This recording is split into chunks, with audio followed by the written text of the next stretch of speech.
of all, let me welcome Shannon Murphy-Robinson to our Thriving Thursdays SIETAR Austria Expert Talk series. We're delighted to have you here. It's wonderful. We have such a fantastic range of people joining us, so I'm really happy. And Shannon, you're the first one who is, if you like, not situated in Europe, who has come to join us, so we'll be interested particularly also to hear a different perspective about what's going on where you are currently. Just for those of you who've joined us, I'm sure you all know Shannon Murphy-Robinson, but just in case you don't, Shannon is a co-founder of Brain Skills at Work, which is a consultancy company that applies neuroscience to diversity and inclusion, leadership training, intercultural training. And Shannon, I know you work, you're an author, you're a speaker, you're a consultant trainer, and you've rolled out a number of global diversity and inclusion programs. So you have a whole wealth of experience. We only have 20 minutes to ask you a couple of questions, and then we'll open the floor to our guests to also ask a couple of questions. So I start off by letting you just let us know where you are, how you're doing, and how the COVID-19 situation currently is impacting on work and life. Oh, thank you. And thank you for inviting me into your Thriving Thursdays. I love the topic and that you put this as a series and resource for folks. You know, it's interesting because in the US, there isn't really a centralized response to COVID, or maybe there's been a lack of, perhaps, that, you know, it hasn't been handled well, as many of you I'm sure have seen if you follow some of the media. And sorry, my phone is just doing something. Want to make sure it's silenced. And so it's really been up to each state, and then even within the states, each city, for how they want to respond. So our governor, for instance, decided to have schools extend their spring breaks so they could use that time, that extra week, for getting ready to shift everything to virtual school, because they knew that that was going to have to happen. So I would say that was probably mid-March. So then everyone had most people had 2 weeks off of school, you know, the universities, the primary, the high schools, middle schools, all levels of schools then for our state went to virtual. And right now it's pretty much still staying that. We just heard this week that they will not return to the physical school for the rest of this school year. So now statewide, all the schools, all the students have off Friday and Monday so that the teachers can use that for planning.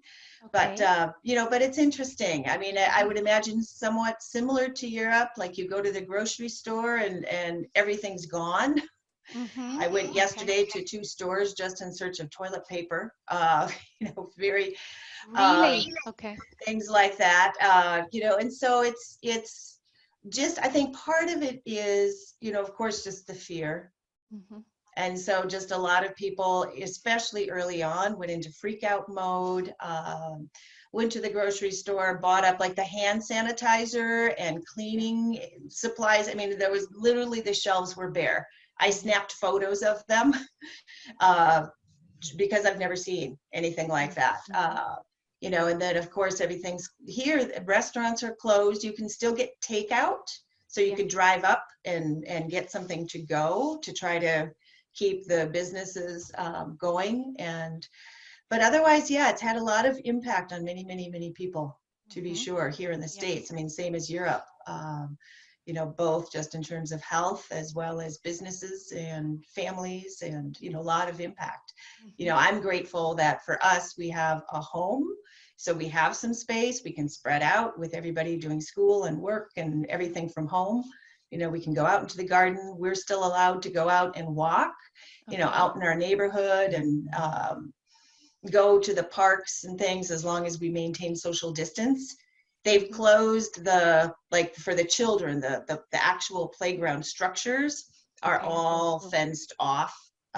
So they've closed all of those. But so yes, it's an interesting new normal for the Yeah. moment. A new normal. I like that. Shannon, obviously because of your work, one of the things that I'm really interested in talking to you about is also this sort of unconscious impact that, you know, a crisis like this has on us.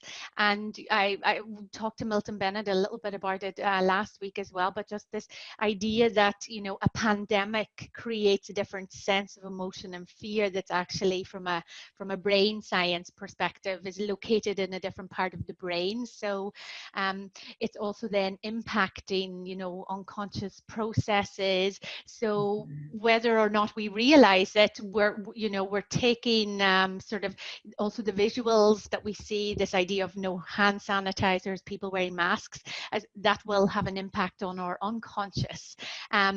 What sort of things can we do to tap into, you know, triggering you know, more positive pictures and more positive elements in the brain? Could you tell us a little bit about that?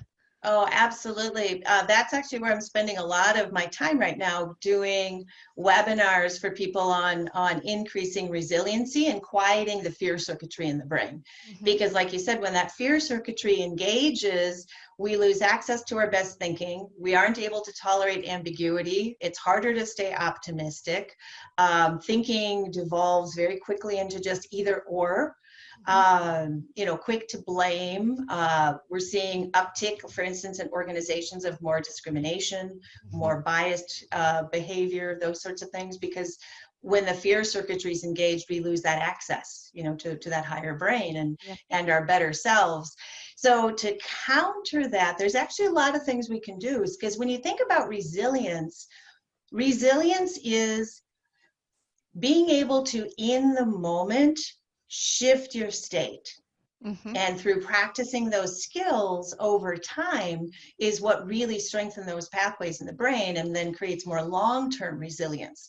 So right now we actually have this great opportunity to practice skills, to have tools, do things like, you know, these Thursday mindfulness talks, to equip people with tools and things they can do to help quiet the fear circuitry, because anything you can do to help quiet the fear circuitry will help restore some self-awareness. It will help start to bring that higher brain back online, which we all absolutely need, especially to thrive and to really effectively navigate all the uncertainty and ambiguity. You know, we need that higher brain state, and yet those are the very things that take it offline. Exactly. That's a bit of a paradox. So because this idea of sort of also trying to engage or positive emotions is quite it's quite difficult in, you know, when the brain seems to be or the higher brain shuts down automatically. Yeah, exactly. And so there's a couple things you can do. You know, the first is just to recognize and learn to recognize your physical cues. Because when the brain is starting to go into a stress response, you know, we feel it. We feel the tightening in the chest, or, you know, breathing, or some people, you know, their face, like I notice my face tenses, my neck tenses. Some people, the jaw might, you know, just start to clench. So part of it is training ourselves to notice, you know, what are some of those shifts happening in our physiology and in our body and in our thoughts and our emotions. Because if we're starting to go into awfulizing thinking loops, then that's a good sign that, you know what, I'm going into a stress response right now, and that's not going to be helpful. So some things that you can do in the moment, for instance, the first thing is to breathe and to just help the body calm some of the physiology. And there's a couple of real simple breathing techniques that I can show you. One that is one the HeartMath Institute uses, they do a lot of research around engaging positive emotions. And that is to, very simply, you can even just put your hand on your heart and visualize sending your breath in and out through your heart. So I'm going to have you do it right now and just get a feel for it. So put your hand on your heart and slowly, for the count of 5 or 6, inhale and visualize that you're inhaling your breath right through your heart.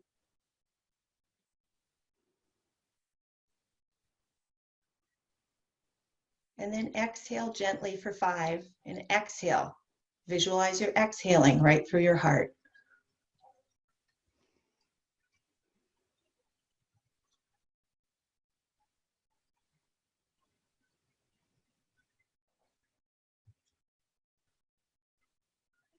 So even just doing a few breaths like that right now, what do you notice? Yeah. It's quite amazing. Yeah, It's simple, and it just takes everything sort of down a notch.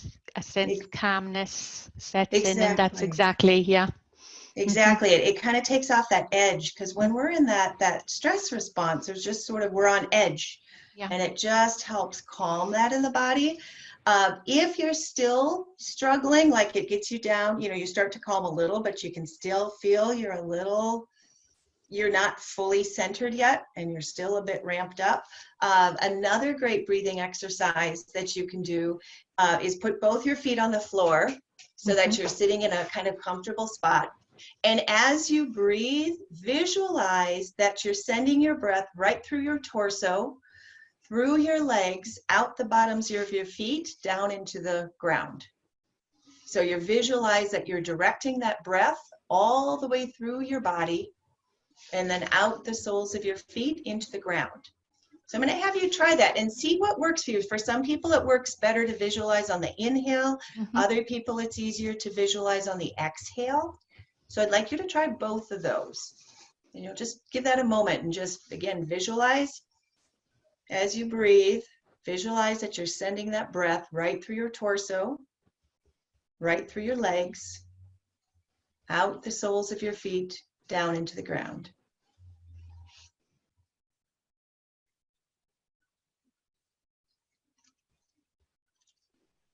Do that a few times.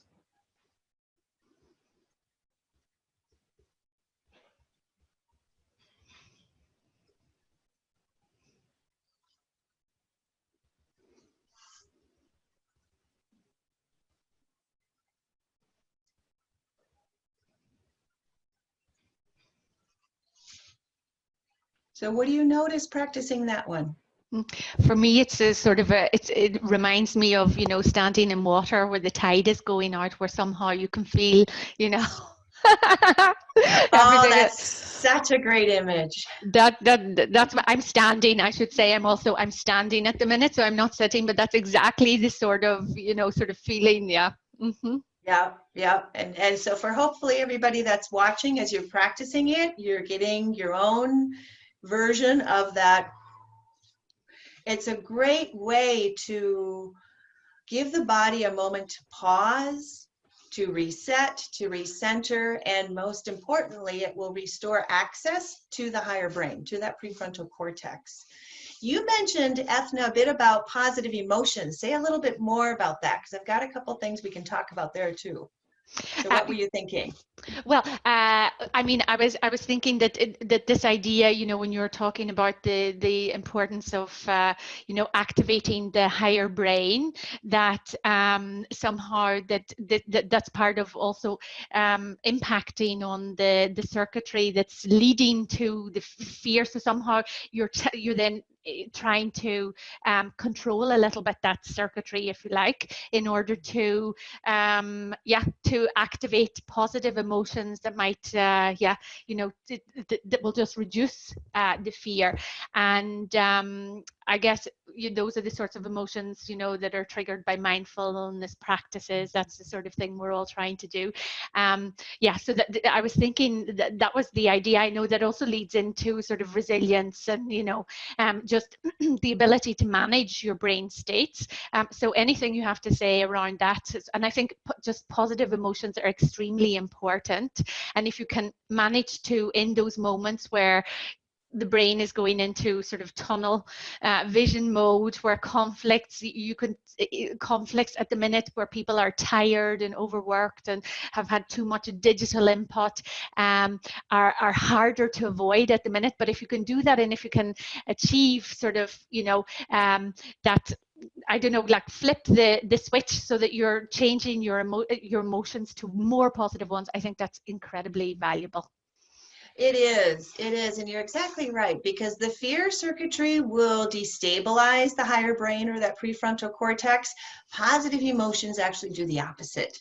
They stabilize it, and then not only do they stabilize it, but we get almost like an expanded range of options. You know, the brain, so when the higher brain's online and positive emotions are engaged, we can see even more possibilities. We can see a much broader range of choices and options and things when positive emotions are in line. And there's a lot of really good research out there by the HeartMath Institute, Dr. Barbara Fredrickson, a lot of different folks, especially in the positive psychology research as well, on the benefits of positive emotions, because they're huge. I mean, physical, from strengthening and boosting the immune system, to the positive impacts that they have on the brain and cognitive functioning. So for engaging positive emotions, there's a lot actually that we can do to do that. One is find all those things that right now bring you joy. Nature, for instance, great way to restore and balance and recenter. A lot of research that's been coming out around that. And if you're in a position where you're not able to get out into nature physically, it's shown that even looking at images and pictures, photographs of nature, and allowing yourself to really soak them in has almost the same restorative benefits as being out in nature. So that's one way. Another thing is shifting to what are you grateful for? Quick example of this, I was making a salad and I had just bought a package of spring mix, and it was brand new, it was supposed to be good, well into May, and I opened it up and quite a bit of the lettuce is bad. And I was commenting to my husband, I was like, gosh, I just bought this and there's quite a bit of the lettuce is bad. And it was great because I was, kind of a little irritated by it because I just bought it, and also don't want to have to go to the store any more than I have to, because that's a stress response right there. And then it was great because his response was, he was like, I'm just grateful there's someone that can still pick the lettuce and package it and get it to the store so we can buy it. I was like, you are so right. So sometimes it's just catching ourselves and replacing that thought. Other times it's really also learning to sustain positive feeling states. The HeartMath Institute, which is based in California, that's done a lot of research on positive emotions and the benefits of them and how to engage and sustain positive healing states, really has some wonderful tools. And in fact, a lot of theirs are free. I'll email you their website, because right now they're offering a lot of their tools for free during COVID-19. That would be great. And so an example, one of their tools that they teach is called a heart lock-in.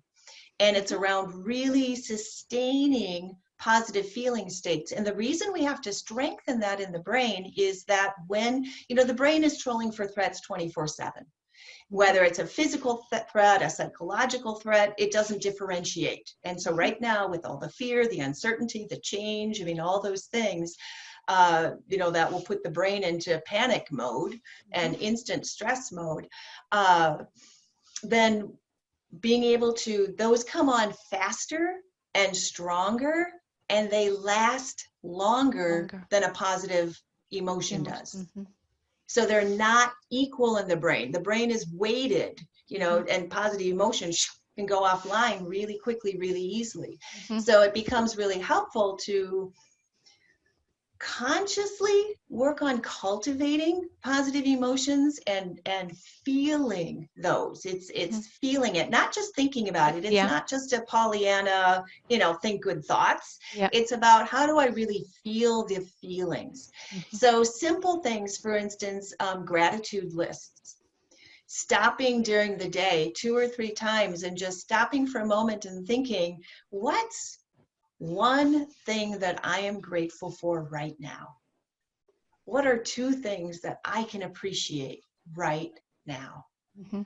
Great way to bring that online. Another tool with the heart lock-in is I can show you how to do it because you've already done the first part, which is the breathing. Yeah. So with the heart lock-in, there's just a few simple steps. The first, and if it's easier for you to close your eyes for all of you while you do this, please do what's comfortable for you. Again, you can simply put your hand on your heart again and do 4 to 5 inhale, counts of inhale and exhale just gently through your heart like we did earlier. So breathing in, breathing out, and having your breath go through the heart and through the heart space. Do that for a moment.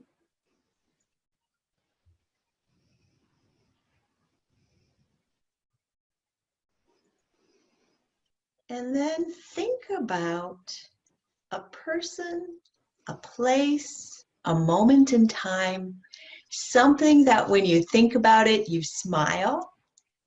It brings you joy, maybe feelings of appreciation, love. And let your thoughts rest in that person, that place, that moment in time.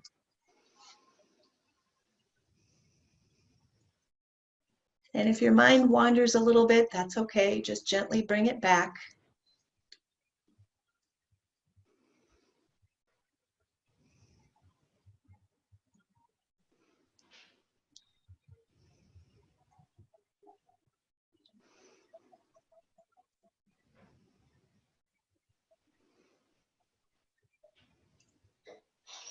And then gently bring your awareness back. So what do you notice after doing that? How do you feel? Well, you know what I felt? I thought if I was lying on my bed now and I'm really focusing on this, I think I would actually be, at that level of just peace and comfort that I could even just almost doze off. Mm-hmm. That's what I mean. What I feel is this. I think it's easy for me to do. All I have to think of is like the kids at the minute. They're all they want every time you run out of the office is a cuddle. So getting to that state of it, finding that sort of emotion of and appreciation is really easy and very nice to yeah. It is. And you couldn't see yourself, Ethna, and I would imagine for many of you, if I could see videos of all you, probably all have huge smiles. Yeah, I mean, it's interesting doing it in this scenario. One, I wasn't expecting this format, and it's lovely. And then it's also, it's the, it's trying to. I was glad you said, even if you're a little bit distracted, come back. I was thinking, okay, 1 minute I was like, oh, we're on the, we're doing a webinar. Yeah, so that's very, very helpful. I would love to move into some questions and take some from the audience because I know that there will be questions, and I'm afraid then if we have already a comment to say that made me smile, so that's lovely. So I would love, there's so many things I think we could talk about, and it's really difficult to, and you're giving us such lovely sort of tips and moments that we can use again, but we'll try to keep it to our 30 minutes. It's extremely difficult. I would suggest that for the audience, I would, if I can do that quickly, that anybody who wants to ask a question, I'm just going to basically put everybody on speaking, where they can unmute themselves so we can get anybody who's interested involved, and I'll check the chat as well. So. And while you're unmuting, Ethna, one thing that I'll share with everybody, I had a client want 10 quick in-the-moment tools, a healthcare client that they could give to their bedside providers.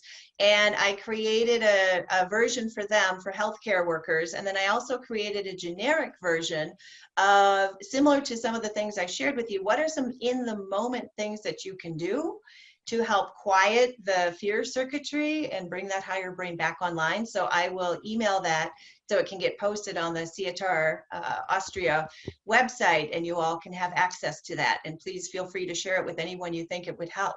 Oh, that's brilliant. That's what That it's would be there really for. lovely. Thank you very much. And we have one hand raised straight away. So please, I'd ask you just to unmute yourself. Yeah, perfect. So we have, I'm not sure, I'm going to pronounce your name probably incorrectly. Ghislaine, That's okay. Sorry, how do I pronounce your name properly? Ghislaine. Ghislaine. Okay, Right. so please, Okay. yeah, thank you for joining us. Yeah, thank you so much for this. My question is, I'm a bit puzzled because I feel calm and I don't feel stressed or anxious or anything, but my body is telling me otherwise. I've trouble sleeping, which I never have, and I'm feeling tired without any particular reason. And one thing that is really puzzling to me is that I have a hard time reading books, which I always do. And I'm quite sure there is something in there. There is a clear message that my body is sending to me. But my mental state is maybe in denial, but I feel relaxed and fine and not stressed. So what's your take in this? You know, that could be a good example of because the fear and the worry and the uncertainty and things, those can impact at a very unconscious level. You know, especially you know, if you're not in a strong stress response, it can stay at sort of like this low static level, if you will, where it will impact your focus. It will impact your sleep. It will impact people feeling more fatigued. Even if you don't feel stressed, you know, like it's not like an event that triggers, because right now we're also, you know, this is beyond just episodic stress of, you know, there's an instant and it lasts for, you know, a moment and then I recuperate. You know, this has been long term, what would fall more into that acute stress bucket for most people. So even though you're managing your state well, those physical indicators I would absolutely pay attention to, because that may tell you that unconsciously there is still some fear circuitry engaged in the brain, which is why you're having the trouble that you are. Is that those absolutely would fall in line, you know, line with that fear circuitry being engaged. But it can be engaged in a very unconscious way, which is why paying attention to those physical cues can be really helpful. To say, okay, if I'm not sleeping, you know, maybe doing some deep breathing, doing a heart lock-in before you go to bed or as you're laying in bed to help you sleep, you know, doing some things just to help calm the physiology for you. Thank you. Thank you very much. I mean, that's very interesting because I hear a number of people talking about exactly the same scenario. And Shannon, maybe, I don't know if you can say anything about this or not, but I was following some work by a neuroscientist who was talking about the fact that the actual fear is associated with pandemics is a predator fear. That is a different type of fear, just like you mentioned. So it's not the sort of normal, you know, emotion, but it's actually even, you know, if you look at it from sort of a MRI, you know, scans that it's located in a different part of the brain. And because of that, it's a sort of, it creates a level of fear that basically we, you know, it makes its way into the unconscious tissues, and it's very difficult to deal with because it's so deep in our unconscious. And so the recommendation is also that, you know, for people, you know, even for young children that are, you know, maybe not feeling this as too stressful a scenario, but that actually they are experiencing also stress at a level that they won't, you know, be able to recognize, that it's important to try and, you know, and try and be aware of it. So the practices that you're talking about are fantastic, but I don't know if you want to say anything else about that, or well, and if you look at that from in terms of even collective fear, we absorb all of that. You know, we don't even often realize, because it does happen on such an unconscious level. Like for folks that have studied subtle energy, for instance, you know, we absorb energy from our environment all the time, as well as our own emotions that get stored in the physical and energetic body. So, I mean, one of the things, for instance, I'm teaching my kids when they go to bed at night to release any fear they've stored in their body, whether it's theirs or anybody else's. Release any stress that they've stored in their body, whether it's theirs or anybody else's. And just taking them through a really simple visualizing to just get it out. You know, because we store all that, and it absolutely, like you say, it gets stored in the unconscious tissues and absolutely has an impact. But the flip side is we can also clear it. You know, we can learn to shift that and clear that. Okay, perfect. Thank you. I see Vincent Merck has just said that he has to leave, but said thank you very much, Shannon. And it's great to see you again. Does anybody else have a question that they would like to add? I know we've gone over the time. It's 6:32, and we said, okay, maximum 3 minutes over. But does anybody have a burning question that they would really like to ask Shannon? Why we have the pleasure of having her join us? And if not, then I would use the opportunity to ask a last question myself. Yeah? No? Okay. So Shannon, you know, from the interculturalist perspective as well, in terms of talking about, you know, how society may change or may be impacted as a result of the current situation, could you give us some of your thoughts in terms of how you think overall society might be sort of impacted, you know, in a mid to long term way by the current situation? And also, I mean, you've talked a lot, which is wonderful, about resilience, you know, mindfulness practices that can help. Are there any other competencies that you think that might be particularly important for leaders in these coming months? Boy, I could talk for a long time about some thoughts around that, but I think it'll be interesting, especially for interculturalists, to see as this continues to shift and evolve, and then over the long term to look back and say, how has it shaped us from a cultural perspective, societal perspectives?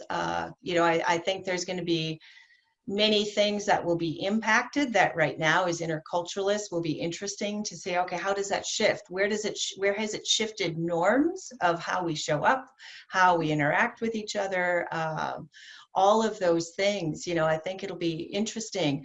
I think the biggest thing right now is to just help ourselves as much as we can be resilient, keep that higher brain online, because we need that to be flexible, to be creative.